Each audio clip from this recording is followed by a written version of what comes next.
Welcome, welcome, welcome. This is another. Okay, so please let's put yourself on mute if we can on all the channels as we get into this. But yeah, excited to welcome you to this Launchpreneur piece. Now, this is actually not my show. I'm a guest on the show, and excited to have you here and be a part of this. This show is run by one of my great friends and someone who I deeply respect as a leader and thinker and entrepreneur, Rachel McCord. She and her husband, Rick, are great friends of mine doing some phenomenal work. And so love those guys. And they asked me to come on and share some of what I'm doing. I haven't met a bunch of you. Some of you I know actually got some cool, fun stuff in the chats on one of the two channels. But my name is Scott Wozniak, and I've been a longtime friend of Rick Shermer, Rachel McCord, and I am an entrepreneur myself who've built multiple brands.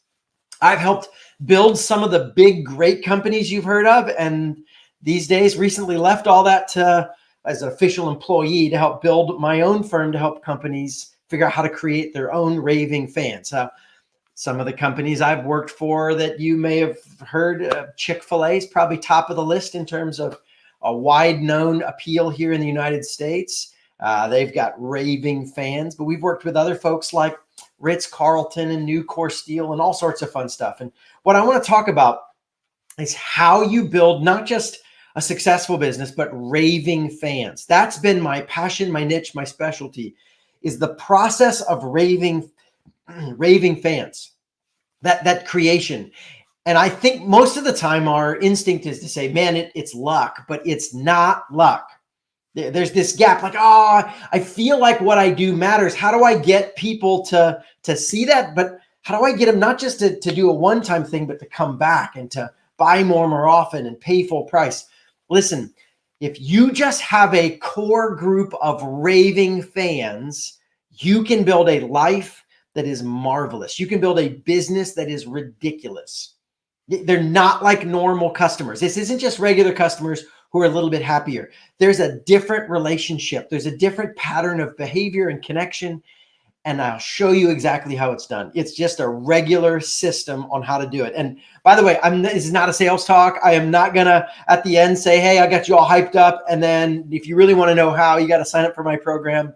I do have other resources that I'll let you know about, free, and yes, I got books and stuff you can buy, but I'm going to just show you the system. Like I'm just going to tell you tactically how to do it. And I'll tell you about other stuff if you want to know more about other stuff, but don't worry, this is not a sales hype. I hate those. Like, for the love, buddy, stop hyping me and give me the answer. I will give you the stuff. And I just want to begin by telling you it's totally possible. It's not restricted by product or size. There's some fundamental human dynamics that when you figure it out, the magic turns into a system. In fact, the way we talk about it is it's an engine. In fact, what I want to do is I'm going to walk you through a little bit of a presentation that we put together that helps people understand the process here. I mean, this is just our engine. How do you make your brand legendary? How do you create raving fans? We call it the customer experience engine. You got to create the kind of customer experience that just blows their mind.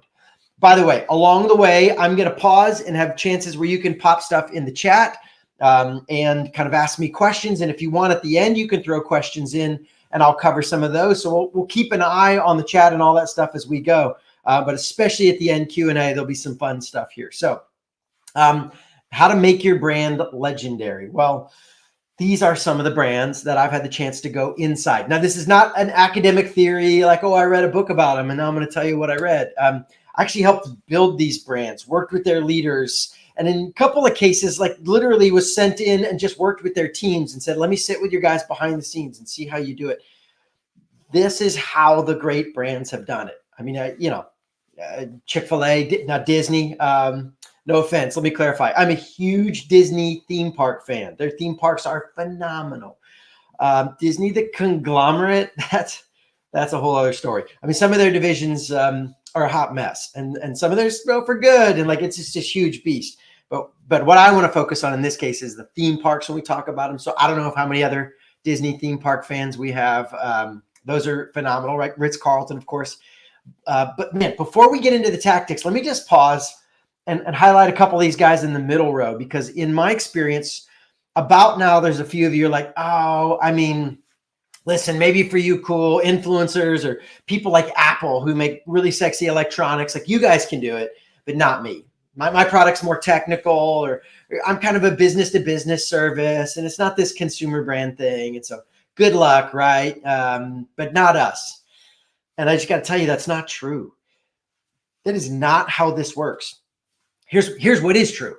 If you have a consumer brand and you do this, the world will know. And so brands on the bottom, like, Chick-fil-A, Amazon, Apple, right? Who does Apple want to buy iPhones? Everybody, right? California business people, African tribesmen, everybody should buy an iPhone. Great. So when Apple figures it out, the world knows. But maybe you're like Trident Construction. Now they have crazy raving fans, but my guess is very few, if any of you, know of them, because Trident only does commercial construction in Charleston, South Carolina. That's it.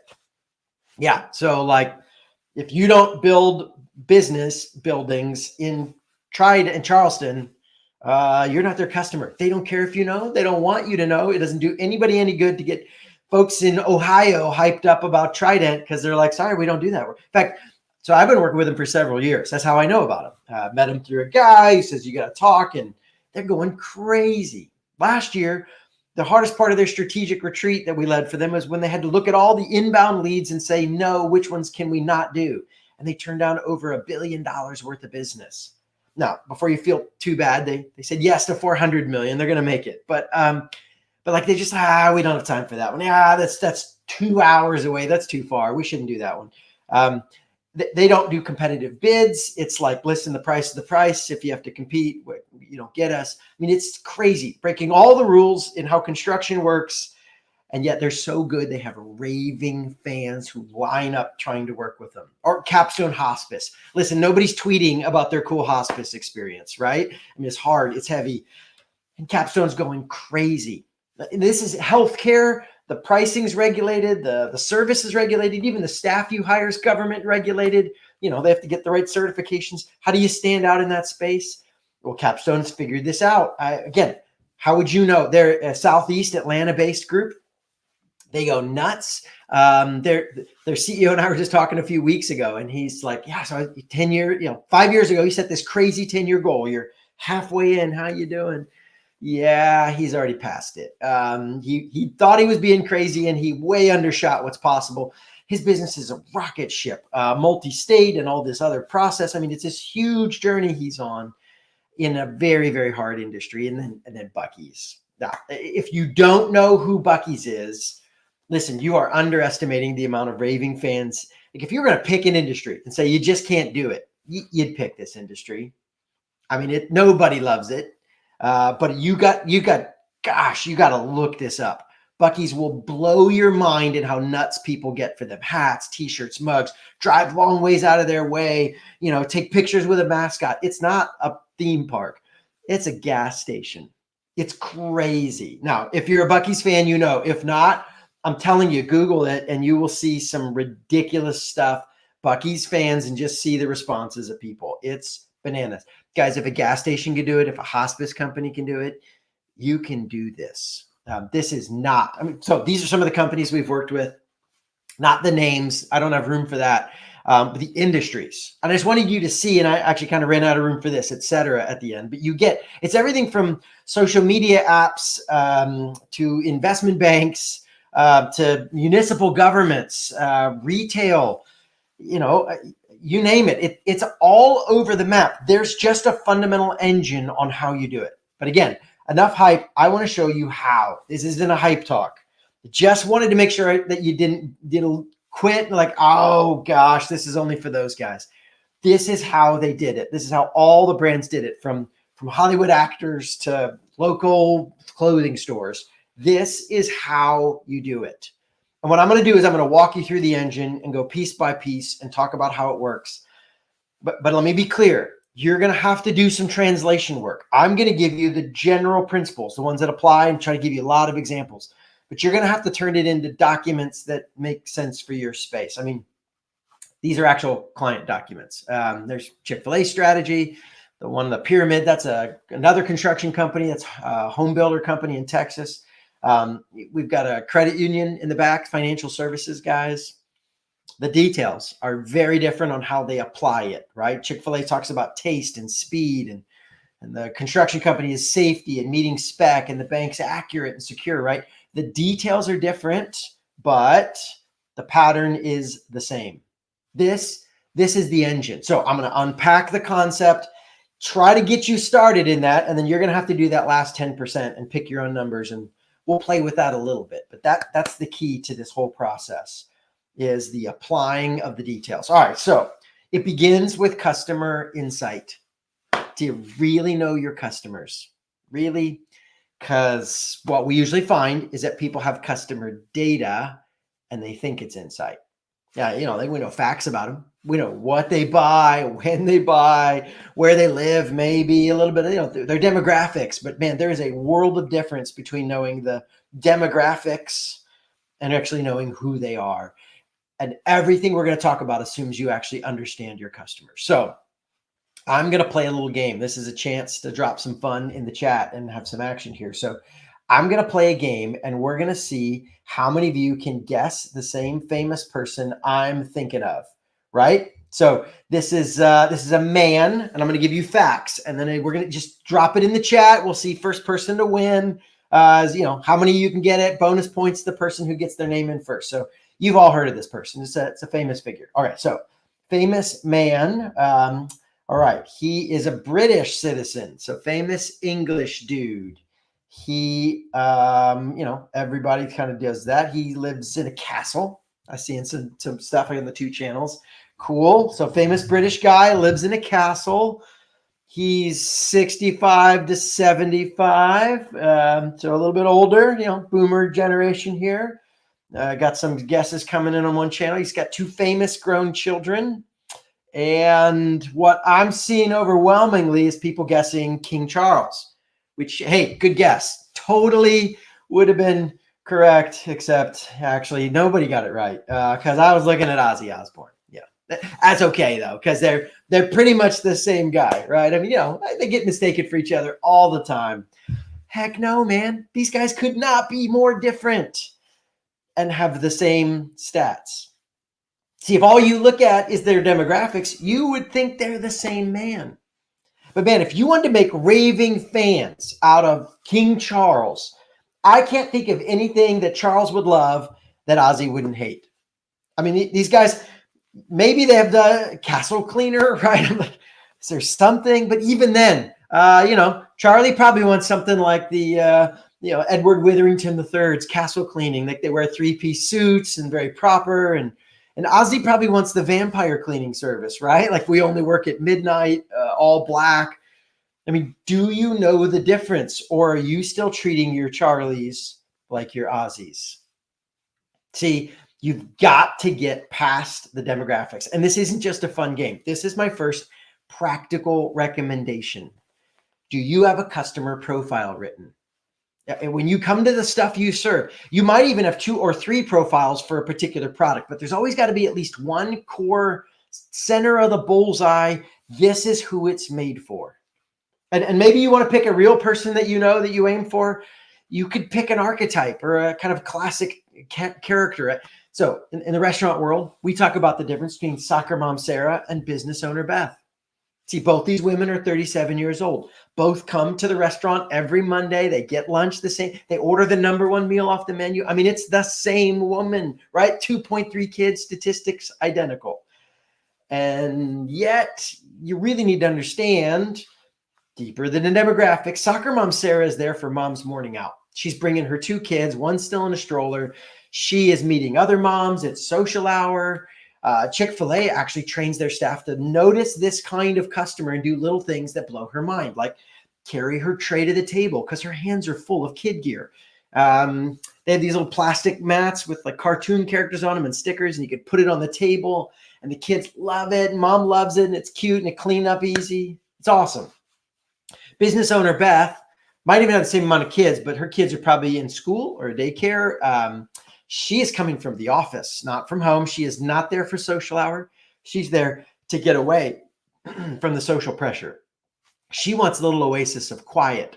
She does not need you to carry her tray, and she definitely does not want a cartoon plastic mat put on the table in front of her.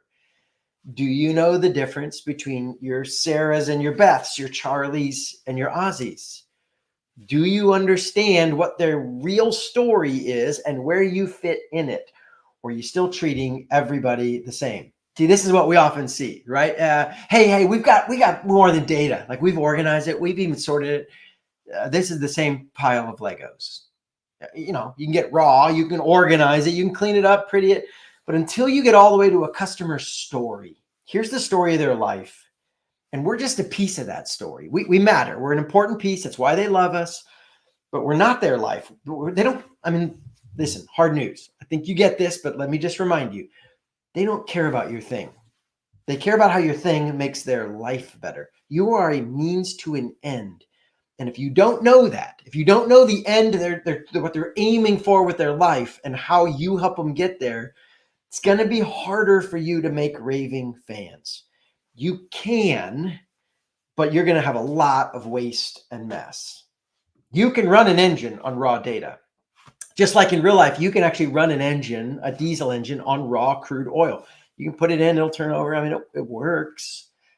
It's a mess. There's a ton of waste and byproduct, and the engine's got to be cleaned a lot. You do a lot of work that doesn't turn into value, but you can do it. You just throw a bunch of things up against the wall, and only some of it sticks, and you do more of that, and that's a pretty typical process. Or you could go upstream, refine your insight, go from data down to really get these written profiles. This is my people, and then you come back to your business and say, oh man, they would love this piece, and they would again, you might have 2 or 3 for a major product line. You might say, hey, they come to us for this reason, and this guy, and then you tweak it just slightly. How do you find out who they are? And then you know whether to add that bonus feature or not. So there's lots of stuff that I'm going to get into, and you might wonder, how do we do it? And how do I know my answer? And a lot of the answer is you just go upstream, figure out your customer insight, and then come back to your thing. Now, how do you do this with it's social and you're posting videos? And how do you know? You can ask them questions. You can build some relationships. You can take a small slice of them and even say, hey, can I ask you, follow up? Here's a survey. Or even in some cases, some of you make a phone call. It's not scalable. You can't do it for all the tens of thousands and millions that follow you. That's fine. Pick a slice, get some stories, and start building for those. You don't want to be all things to all people. You want to nail your core group and then go from there. So, do you really know your customers? This is the beginning of the process. This is the foundation that it's all built on. And now what do we do with that? Well, we go through this 3-gear process at the heart of the engine. And the first piece is operational excellence. Yeah, this is not where most people expect me to start, right? Hey, it's the Raving Fans customer experience guy. We're talking about parties and handwritten notes and cool tech, and I will actually get to all that stuff. And that's not where you start. You begin with operational excellence. In fact, we say that operational excellence is first in sequence and in priority. Now, see, maybe it's just me, but I have found the instinct when it comes to excellence is we want to think about how good we can be on our best day. How good is my tech? How creative is my stuff?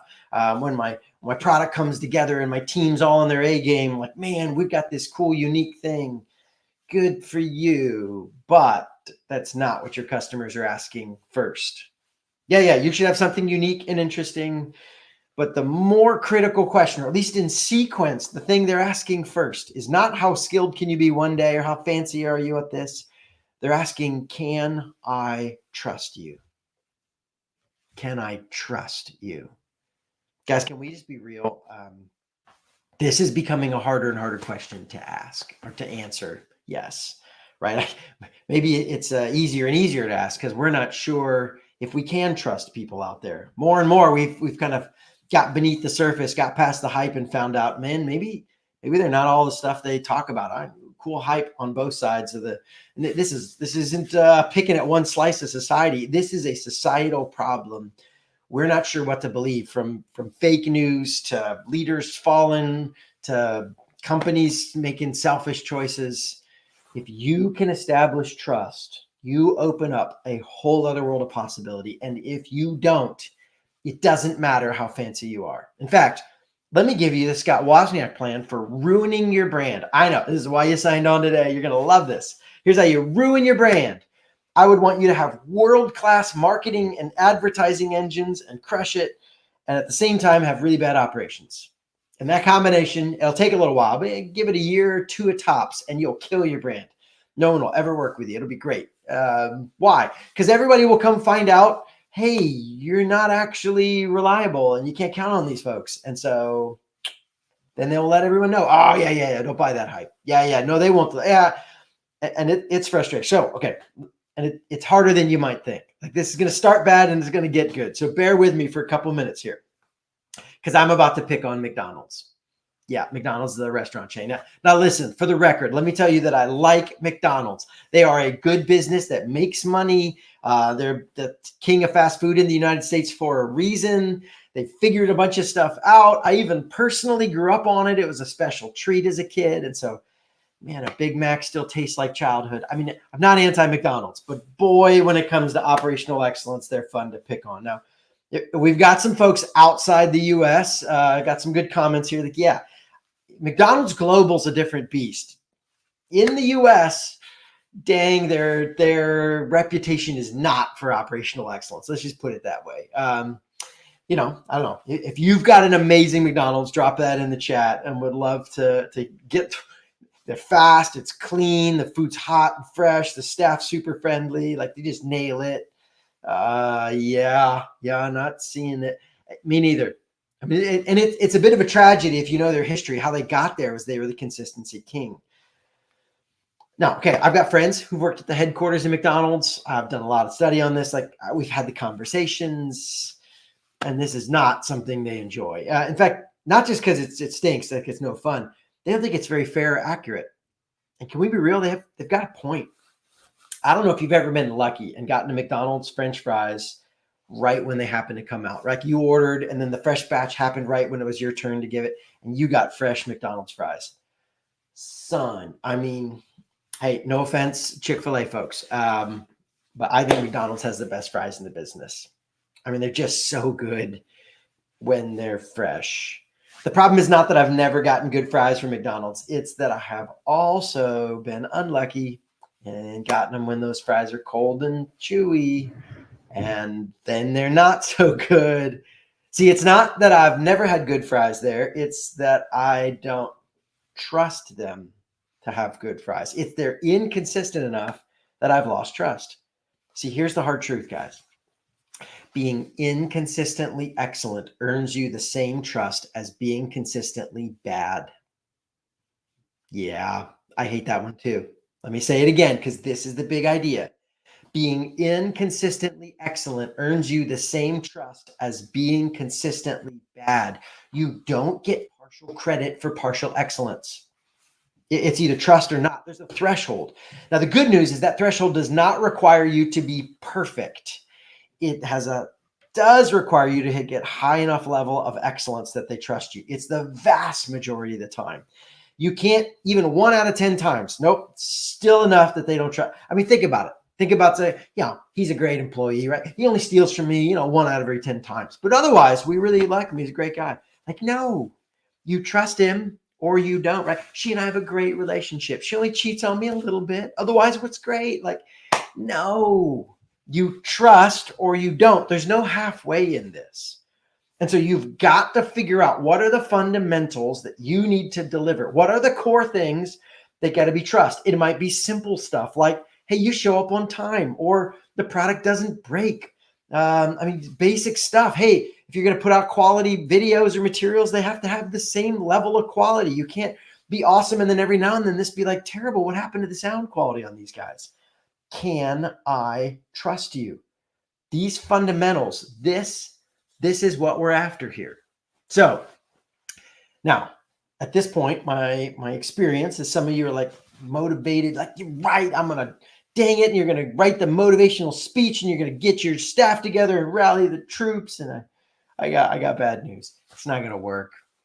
I mean, I wish it would, but you don't get there through motivational speeches. Maybe you'll get about a month or so of improved performance. And then at some point, we're going to get tired. See, Deming, the father of system thinking, lean manufacturing guru, like dude was the man, right? He said, every system is perfectly designed to get the results it gets. Yeah. So if you have inconsistent operations in a part of your deal, congratulations. That's the system you built.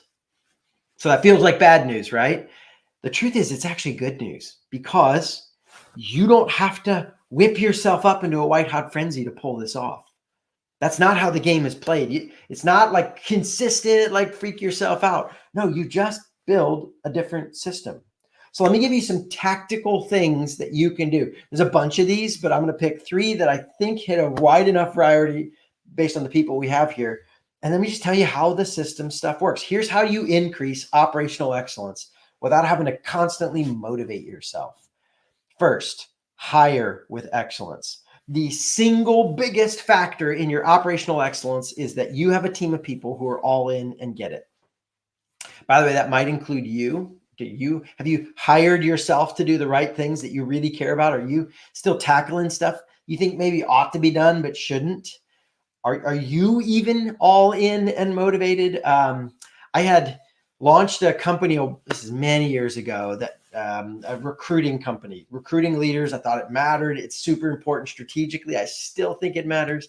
I got far enough into it, made money, 2 years, this profitable company running, and realized I don't actually like doing this kind of work like I like the stuff I'm doing today, the strategy and the development and the process of recruiting really didn't tap any of my natural wiring, my core skill sets, my things I was made for. And so even though it was making me money, I divested the whole business unit and said, yeah, I'm out. I've got to be in the zone I'm passionate in. And so does my team. And so do even the vendors we partner with. If we don't have the right people, yeah, no wonder.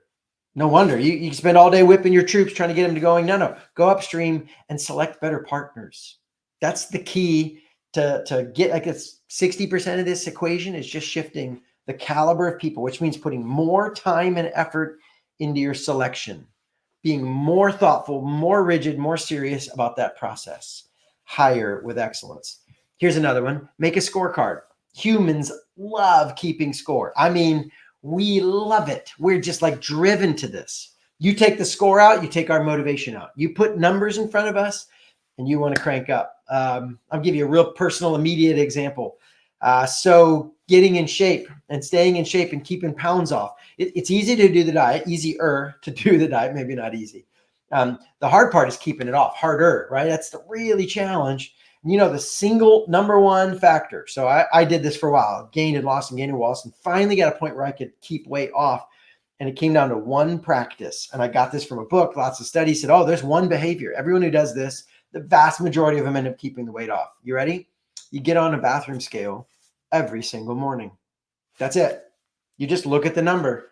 Oh yeah, there's diet changes and exercises and stuff you ought to do that have impact. But at the end of the day, you just put a score in front of yourself and you go out of this fad diet moment and you get into, hey, this is actually a lifestyle. I mean, the day after Thanksgiving feast, yeah, get on the scale, man. Let's be clear. That's not a fun day to get on the scale, but that's the point.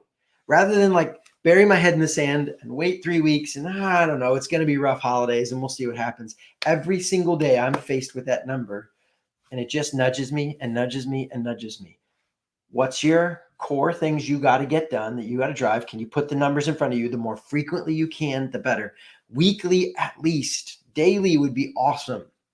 What's the number I'm chasing? And it could be, I'm going to post this many things. I'm going to reach out to these many clients. I'm going to show up. Here's my on-time percentages. Here's the number of products that broke this past month. And you just like, what are the fundamentals we got to get right? And just stick a number up. Put that number in front of your team. Everybody talking about a number. That alone, that's it. You don't have to hype them up. Just put numbers in front of people. That alone will blow their mind. Hire with excellence, create a scorecard. And then sometimes you're like, you just can't do it. There's no efficient way. What are you going to do? So over-resource it. I mean, if it's really critical, if it's something that your customers truly care about, right? Your insight says they don't trust you if you don't get this right. And you're like, but there's no easy way to do this. Nobody in my space has figured it out. What are you going to do? You're going to be deliberately inefficient and over-resource this thing, and occasionally have wasted time or something like, I could have spent it a little bit better, but guaranteed that you would be there. I'm going to give you a super easy example. Being on time was a challenge for me early in my career. 25 years ago, I was this young visionary hype leader who, probably once every week or two would show up 5-10 minutes late for meetings. I'm like, it's not that big of a deal. We got weekly staff meetings. I miss one, I'm there, but 5-10 minutes late, close enough. And the reason was because I was trying to optimize every minute of the drive. And it's a 15-minute drive to the office. I'm going to take 15 minutes. I'll leave 15 minutes beforehand. And eventually one of my mentors is like, yeah, well, that's why most of the time you're there, but you're just enough that people complain and they don't try. I started to get pushback. I'm like, who cares? It's like, your team cares. I mean, look, they actually care. Crap, that's okay. So, I mean, what do you do? Like occasionally there's an accident or a weird traffic jam or something. And he's like, yeah. So you leave 15 minutes extra. So you leave 30 minutes instead of the 15-minute drive. And I'm like, but then I'll waste 15 minutes. Yeah, but you'll never be late.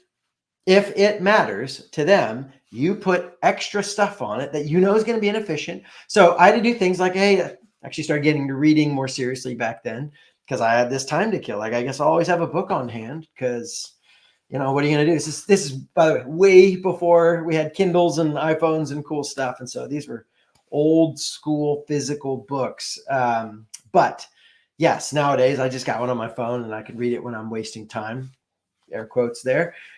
But, deliberately inefficient with my time so that I knew I would never miss that meeting again. And I didn't. Now, there's big business versions of that, from high technology to putting extra team members on it to arranging your whole life and schedule to put that first. But man, if it's one of the things that builds you trust, maybe, just maybe, you be deliberately inefficient to make sure you don't miss it. Now, there's more, from bottleneck research to really getting into the technology side of this. But these are something I think all of us can do. You see, this isn't hype. This isn't some sort of daily affirmation. I'm not opposed to those, but that's not going to get it done. It's like, change the people you work with, put a daily scorecard, at least weekly, maybe add a bunch of extra resources and time just in case, and see if you don't start hitting the excellence. This is the fundamental. Now, this is the biggest gear in the engine. If you don't get this right, nothing else we talk about matters. You've got to establish trust in your quality. Yeah, guys, that's huge. It's so critical. And so some of you, I might challenge you, stop and get that to the next level before you do the other stuff. But these other guys, these are little bitty gears. In fact, we say you work on this every week, operational excellence. You never stop pushing on your excellence flywheel. It's just this big wheel of spinning momentum. You generate a ton of momentum and you drop these little gears and they run off the momentum generated by this big gear. These guys are a little bit. In fact, I tried to have the graphic designer first version of this make it really small just to show the proportion, and we couldn't read it. So I had to poof them up a little bit. These are little bitty deals. Once or twice a year, do one or two things in each category. That's it. Little things make a big difference. And the next one we talk about is personalized service. So it starts with this fundamentals. The fundamentals of what you deliver. Do you show up with excellence? Can they trust you? And then if they trust you, they start asking, do you care about me?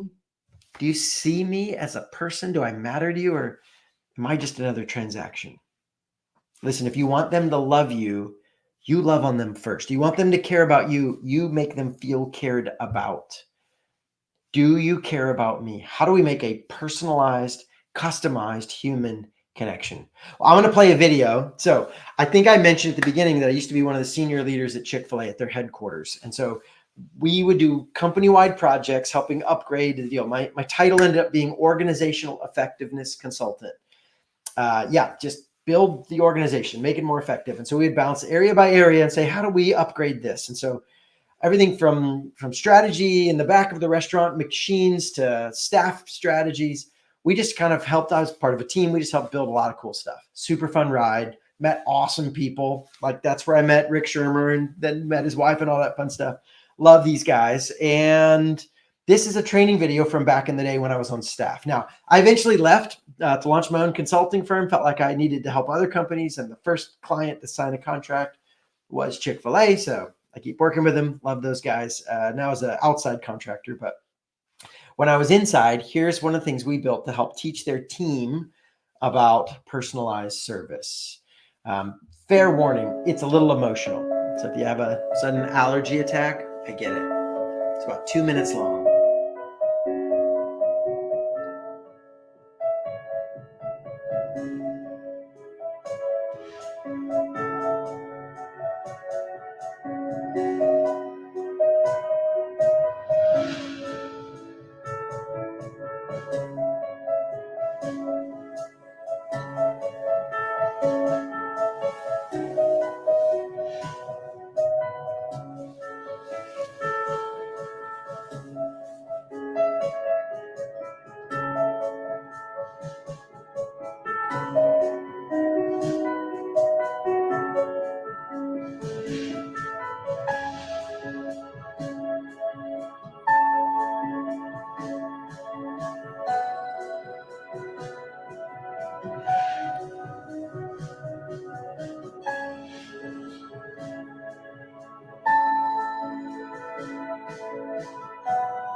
So one of the brands we learned a lot from was Starbucks. Specifically, I'll do a shout out to Howard Behar, who has been a big influence and help to me.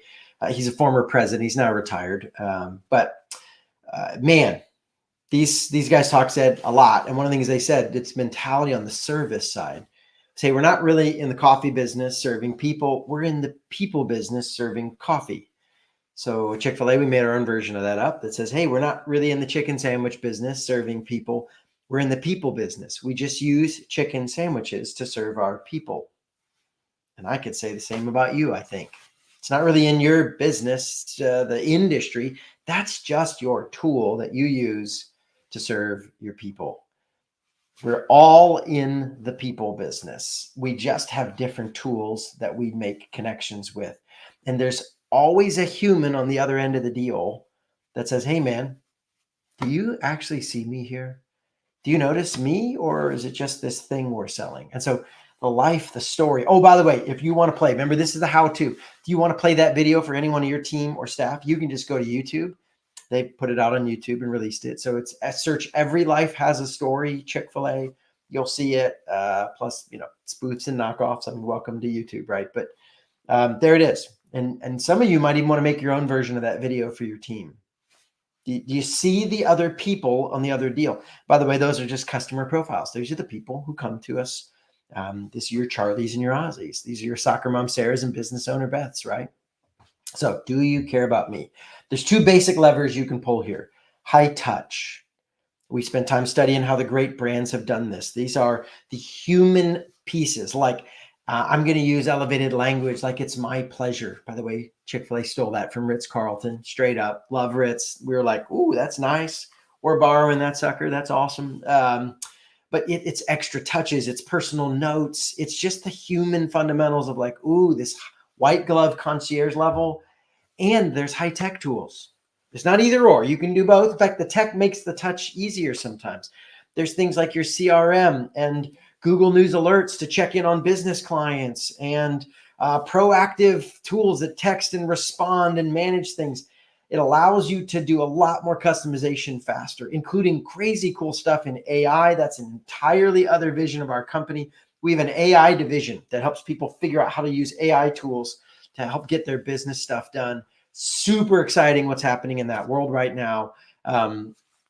This is just a small, but remember, 1 or 2 touches a year, steady, say, hey, I see you, I get you. Each customer gets a little personalized communication, a little personal note, a little reach out, maybe a surprise gift or a little invitation or just a tiny piece. Just enough. You don't have to be your lifetime best friend. Just enough to say, I like you. I notice you. Not generically, I can notice you, Tiana, right? I notice you, Rick. Very specific to you and ask about your life and your story. Hey, how's it going in New York? What's going on? This just, I see you. You matter to me. That kind of stuff. High touch, high tech, once or twice a year, figure it out, right? So you get to know them. You build trust with excellence. You do small little touches. Say, I get you. Man, if you stop here, they love you. I mean, love you. And they aren't telling anyone about you. I mean, great. You've got fans that'll buy everything you make and be all in, man. But maybe even more valuable is customers who bring you customers, right? There's a difference between loving fans and raving fans. Raving fans rave about you to other people. This might be the most valuable behavior of them all. So how do you get them to do this? You just cross your fingers and hope it happens. That's how most of us have done it. Or maybe you do a bunch of advertising and hope it happens. And it's not happening. No, well, not the scale. The gap between those who love you and those who talk about you still exists. This is how you activate your loving fans. You got to create a moment for them to talk about. A memorable moment is what we call it. See, what we learned is people don't tell facts, they tell stories. And so you've got to create a story-worthy moment, something that pops in their memory that they're like, oh, let me tell you about this one time. And they tell a story about you.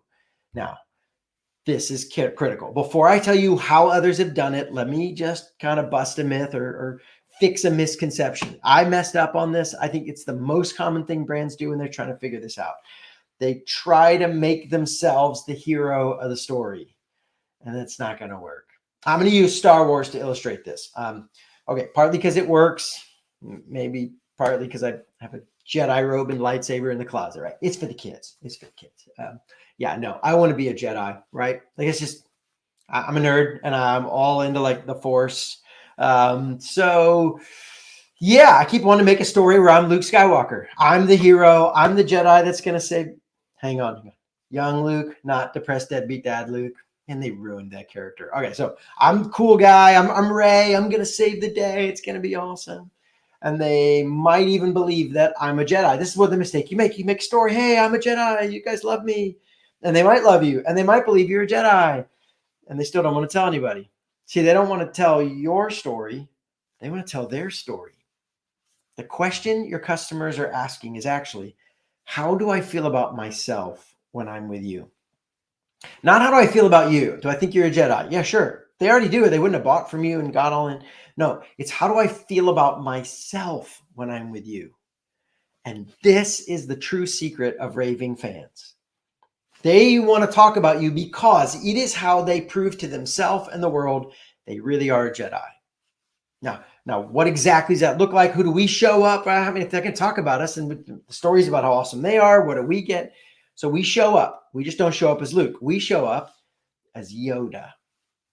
Yeah, We get to be the wise mentor, the guide that helps them realize they really are awesome. That's the role we play. We're there to help them show the world how awesome they are. And that story is the one that goes viral. That's the moment, that's the experience that they want to talk about again and again and again. And you can make this personal. I'm an awesome person. This is how great I am. You can make this professional. Like, hey, we're an awesome company. We partner with folks like this. Either one works, right? You can do it like Chick-fil-A. Chick-fil-A has things called a daddy-daughter date night. Now, I have 3 daughters, and I have taken my girls to these many, many times. I'm sad to say my girls have grown up. They're all teenagers, mid to older teenagers. And this past February, I asked my youngest daughter, "Hey, do you want to do a daddy-daughter dance?" So we up, and she's like, "Yeah, I think I'm outgrown those, Dad." Now, I still got to go hang out with her. We got a little daddy-daughter date moment, but not this. They used to love this, man. They got all frou-frou dressed up, and we would go to fancier places too. I didn't only take them Chick-fil-A, but as you can see, they make it pretty nice. Black tablecloths, they come to your table. They would have live music. I mean, all these little touches to make you feel like you are special. And man, it was their favorite. Get all fancy, eat chicken nuggets. That's all they really wanted, right? Like, let's be real. It was awesome. And here's the deal. On the way out, dads, brace yourself. They would say this to the dad. "Hey, thanks for being the kind of dad that would bring your daughter to an event like this. The world needs more dads like you." I mean, woo, dad of the year here, right? Take my kid to fast food, feel like a Jedi. Yeah, seriously. It's all about how awesome the dad is. The girl feels like a princess. The dad feels like he's a good father. I mean, who's the hero of this? Oh, thank you, Chick-fil-A, for setting this up. Chick-fil-A does moments like this: daddy, daughter, mother, daughter, father, son. They do a bunch of kid-related things. Now, each location, they're franchised. So each location gets to come up with their own. These aren't kind of standardized.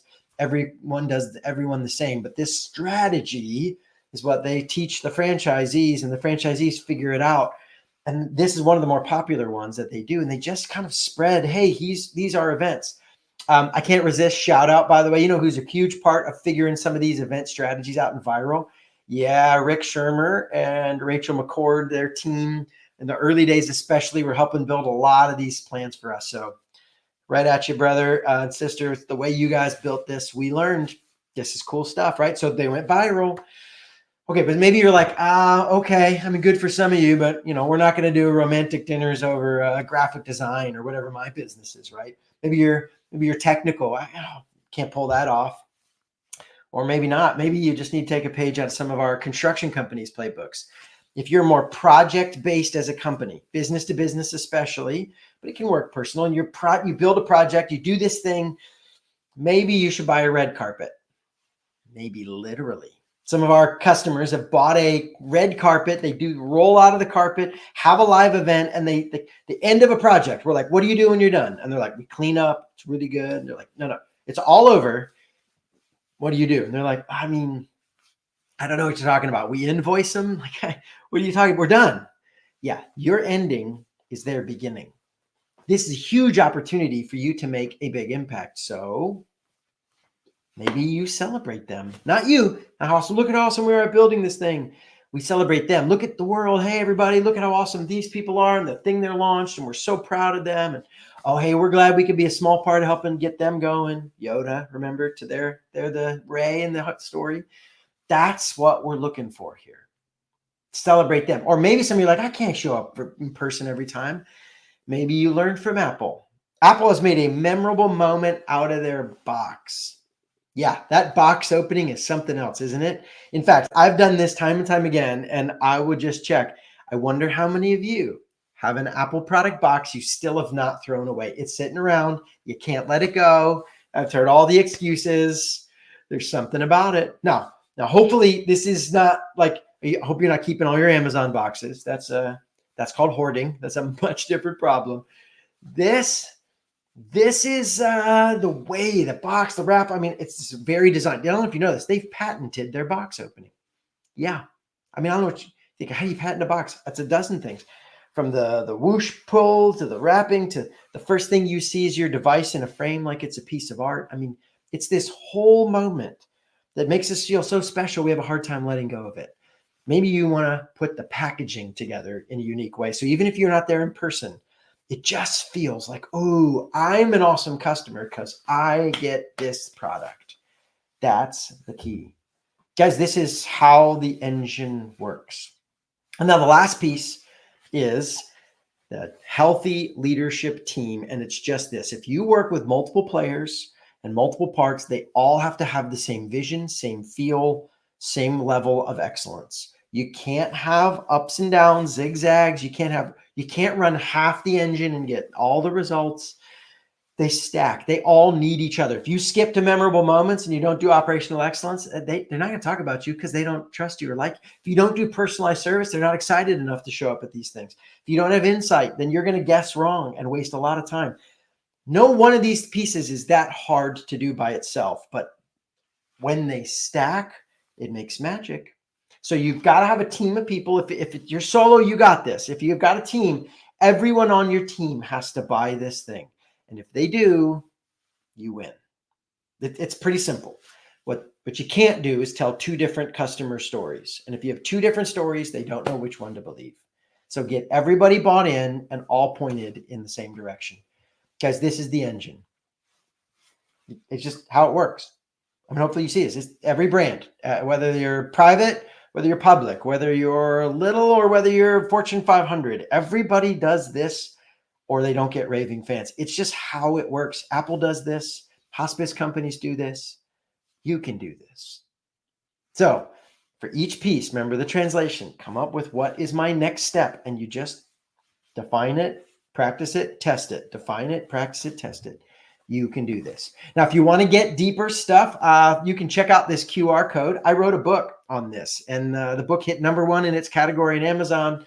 It's doing great on the customer experience side. And so if you want to, for example, operational excellence, I gave you 3. There's 8 in the book with worksheets and things to do. It's not more hype. It's more tactics. It's more methods on how you actually flesh this out with stories and tools.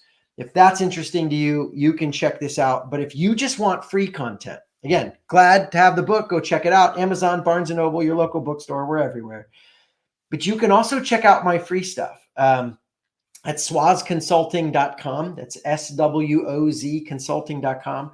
We've got a newsletter. We've got a podcast. All this stuff that we talk about, it's what we're nerds for this. We're constantly geeking out, bringing in great leaders, unpacking how people do it. You can get on that website, sign up for a free newsletter that shows up that just tells you tactics. It's very short. I get all these myself. I'm not interested in another long one. It's one point with one tool. Like that's it. Bam. Every week you just get another little nugget. Hey, check this out. Check this out. Skip a couple of them. That's the one I needed this week. And so if you're interested in any of that stuff, you can do this. And if you're interested in kind of learning more about kind of the official consulting and training, and maybe we've got a whole bunch of professional coaches that sit with people and help them build their brands. If any of that's interesting to you, just email me and say, hey, let's set up a call and we'll get into the weeds and talk about what we do and figure all that out. But again, swozconsulting.com, tons of free stuff. Got a book, got free stuff. If you want to talk about the paid stuff, yes, we coach, we work with companies, we work with some pretty elite folks, and we can bring you tools. But man, start where you're at, use what you got, pick one thing, and you can do this. Now, I'm officially done with the content. We planned for an hour, and I managed to get 5 minutes early. So I'm going to hang out a little bit here. If you want to pop in some questions, some comments, I'll take some Q&A in the chat. And then I'm going to wrap up officially here in 5 minutes. So I'm open for some questions, and I'll just kind of hang out here and see who is interested. All right. So who would like to chat? All right. I've got 2 streams that I've got coming in here. And so getting some private messages and some on the public. Yeah. Okay. I can't get to all of that, but here's one that we can get to. All right. One of the questions that I'll answer here is tell me a little bit more about how this works in the virtual world versus physical. Some of your products are physical. How do you do this virtually? I would say 2 things. The schedule matters. When you show up virtually, the consistency of your posts, pick something, go for it. stick with it. Now you can change it later if life changes, but if you pick a pattern, stick with a pattern. That's one of your fundamentals of operational excellence. The second is just probably more data than you might realize on customer insight. Man, but through the platforms, they will give you a lot of interesting data. You usually have to pay for the premium version of that. But man, they will tell you about the people following you. However, that is a mistake to stay at their level.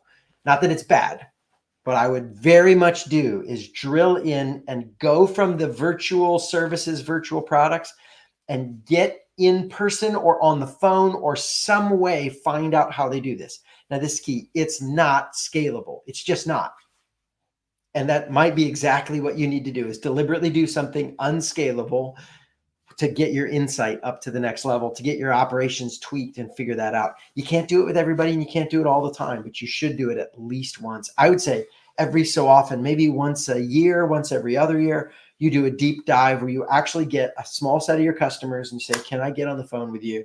Hey, you seem to buy all this stuff. Can you tell me why? Get out of virtual only once in a while to get insight that you then bring back to your virtual product.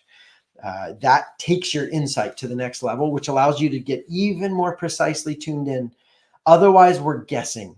The social online insights tend to stay at really smart demographics, right? My Lego example, they get you about halfway down the Lego ultimate beast. If you want to get that last step or two, you often have to get out of virtual to do that. And then you can bring it back to virtual, but break the fourth wall, get in their face, make a relationship.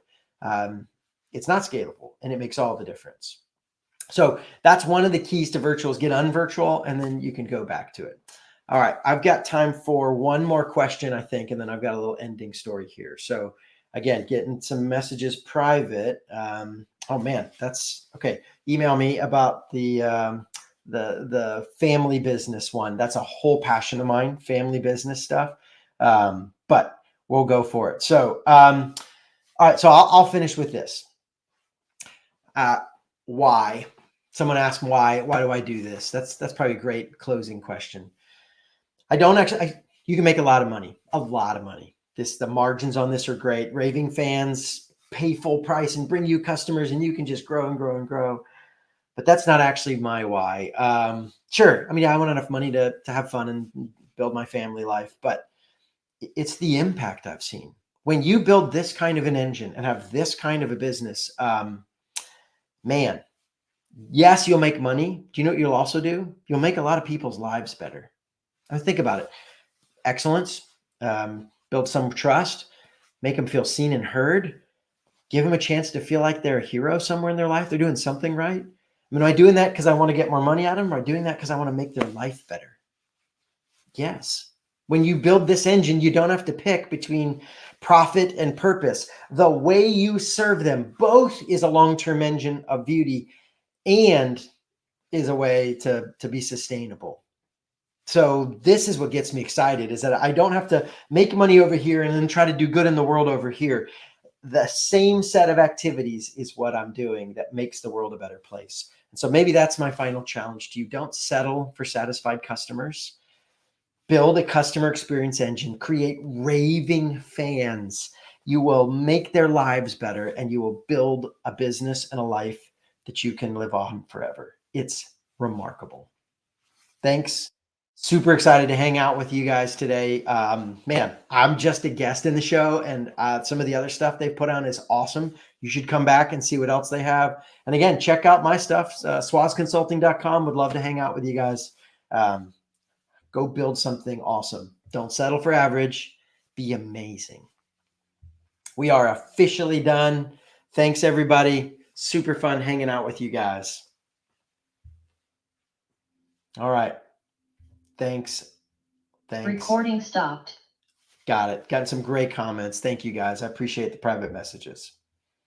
It's super fun. Thanks, man.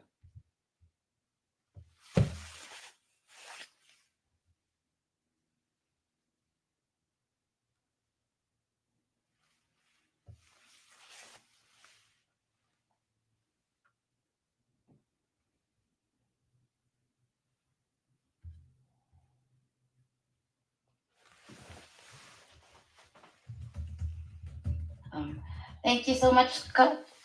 Thank you. I was just typing a message. Hey, that was fun. Hopefully that got